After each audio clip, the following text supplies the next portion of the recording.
School teacher out of line, out of bounds, utilized the N-word according to the parents. Put up the picture. We have Shalay Mora Hardy, a Connecticut mother, is speaking out and alleges her son was subjected to racially offensive language from his teacher during class.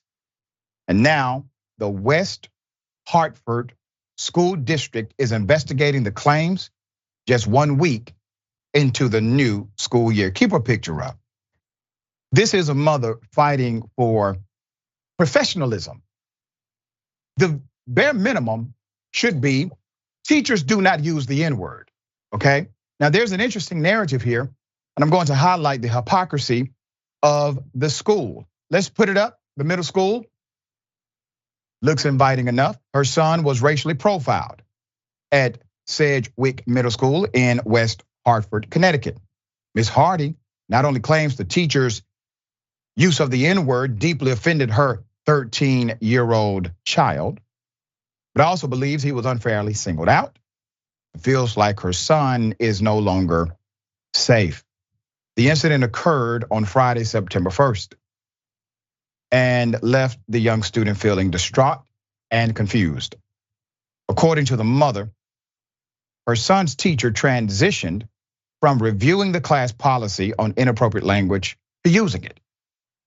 As the teacher went through the lesson, Hardy's son said, "We don't curse, we don't use profanity." His teacher allegedly responded, "Even if you don't curse, you guys use other types of words that you shouldn't be using." When the teen asked what she meant, the teacher said, N-word. And according to the context, hard ER was involved. To demonstrate its use, the teacher pronounced the slur with the hard R and in its slang version with the short A sound. She went ahead and provided all context. You guys say N-word too, and you don't even know what that means. The teacher is quoted as saying, before explaining to the class, the word meant my slave, end quote. Do I really need to say anything about that insane explanation? Okay, the child told his parent, naturally. The teacher said teachers could use it, but students could not. Wow. That is different from the district's policy on using the word. So according to the mother, the explanation wasn't, well, no, I didn't do that. It was, I did do it, and I did it because we're allowed to do it and children are not. Let me break something down because there are some who would actually agree with it. I guarantee you somebody's going to say when we post this on our YouTube and Facebook and everywhere else, they're gonna say, well, I understand she was just trying to make a point. No. It always only happens with the N-word. Why is it that it never happens with, let's say, the F word, right? Or SHI? It always happens with the N-word. Now remember, the context is profanity, it's profane language inside of a professional environment. Who's paid to be the professional? Not the student, the educator. The educator is paid to be the professional, who literally had to go through professional review in order to get the job. The teacher, who had to sign a certificate for professional conduct. The educator, who had to get certified and agree to professional codes of ethics. The teacher, there's more. Let's put him up, superintendent. The buck stops with the superintendent of any school. The superintendent, his name is Paul Vacinis. He explained in a statement to the Hartford Current, quote, "We have had a policy in the district and provided training in the past that racial slurs, charged language, and other things of this sort are never to be given by voice by anyone in our schools, not by our teachers, not by our students. There's absolutely no place for it," end quote. Well said. The superintendent also said the district is taking matters extremely seriously, and he and the school's administration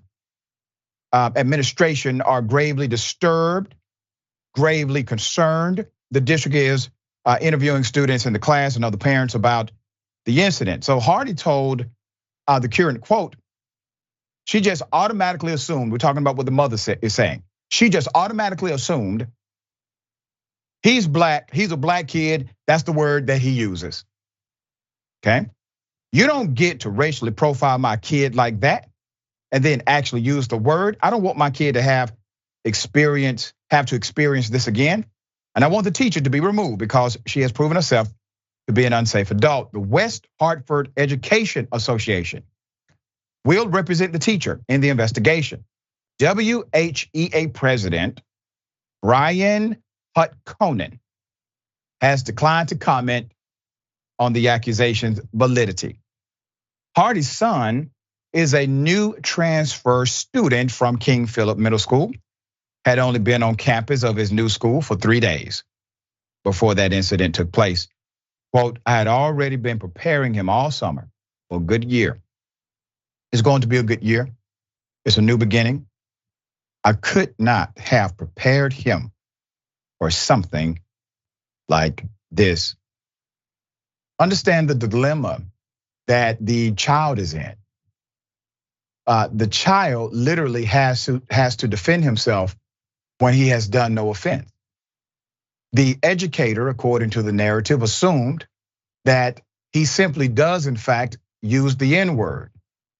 So she provided an example of what she assumed he did say, and provided 2 examples, one with the ER ending and the other with the ending A, as if he committed some atrocity he had not. He then informs his mother. The mother informs the institution. The teacher does not deny it, but provides context for the insanity. Once again, this only happens with that word and none other. I have a question, madam, if you think this is proper. If you're talking about, let's just say, female dogs, are you going to use the B word in front of your students? Of course not. You never would even think to do that. What about if you're talking about members of the LGBTQ community or the Jewish community? Are you going to utilize the derogatory slurs that racists and bigots have utilized against them in order to prove a point in class with children? Of course not. It would not even cross your mind, madam. But when there's a black child who has asked the question about profanity because he doesn't use profanity, you decide to go there. All right, Jeff, thoughts here. Yeah, Ta-Nehisi Coates explained this perfectly way back in 2017. Use of the N-word depends on relationship and context, like a lot of other aspects of language. For instance, that student could not call that teacher by their first name, and we understand why. My wife has a pet name for me. If anybody else calls me that, there will be a huge problem, a problem for me specifically. If somebody has earned the right to be called doctor or reverend, we use that terminology for a specific reason. And you nailed it. It's only weird when it comes to the N-word. And look at me, I'm black. I have on a shirt that says melanin. I could say, probably not now, but the N-word. But that teacher very well could have done the very thing that I've done 4 or 5 times just now. She could have just said N-word, quote unquote, and been done with it. But she did what she did for a very specific reason, and we all know why. There you go. That is the opinion of many. All right, we got more on the other side. It's indisputable, stick and stay.